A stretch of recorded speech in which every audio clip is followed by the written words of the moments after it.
नमस्कार मंडळी मी गणेश ठाकरे न्यूज आगरी या चॅनलवरती आपलं सहर्ष स्वागत आहे। अतिशय महत्त्वाचं असं अपडेट आहे। नुकसान भरपाईच्या संदर्भात 663 कोटीचा निधी राज्य सरकारच्या माध्यमातून मंजूर करण्यात आलेला आहे।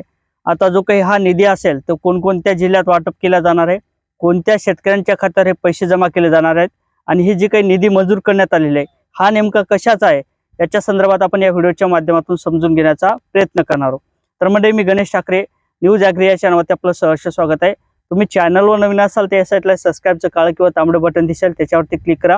एक घंटीचं बटन दिसेल त्याला सुद्धा ऑल करायला विसरू नका आणि हा व्हिडिओ शेवटपर्यंत बघायला सुद्धा विसरू नका। तर मंडळी ज्या अर्थी शेती पिकाचं मोठ्या प्रमाणात नुकसान झालं, राज्य सरकारच्या माध्यमातून 29 जिल्ह्यासाठी नुकसान भरपाईचं पॅकेज जाहीर करण्यात आलं।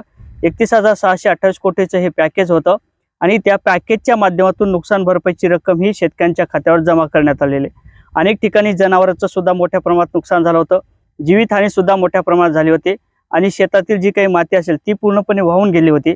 अशा 29 जिल्ह्यात शेतकऱ्यांच्या खात्यावर नुकसान भरपाईची रक्कम ही जमा करण्यात आली होती आणि ज्या पद्धतीने शेतकऱ्यांच्या माध्यमातून केवायसी केलेल्या आहेत त्या जिल्हाधिकाऱ्यांच्या माध्यमातून जो काही प्रस्ताव असतील ते राज्य सरकारला देण्यात आले होते आणि त्या राज्य सरकार जे काही प्रस्ताव होते त्या प्रस्तावाला राज्य सरकारच्या माध्यमातून मंजुरी देण्यात आलेली आहे आणि तब्बल 663 कोटीचा निधी हा राज्य सरकारच्या माध्यमातून मंजूर करण्यात आलेला आहे आणि ज्या शेतकऱ्यांच्या नुकसान भरपाईच्या केवायसी झालेल्या आहेत अशा सर्व शेतकऱ्यांच्या खात्यावर नुकसान भरपाईची रक्कम ही जमा केली जाणार आहे।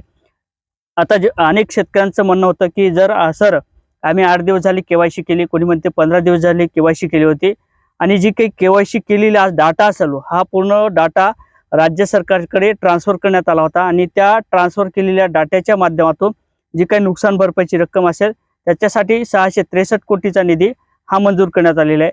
ज्या ठिकाणची जी काही माती असेल ते वाहून गेलेली असेल त्या शेतकऱ्यांना सुद्धा दिलासा दिला जाणार आहे।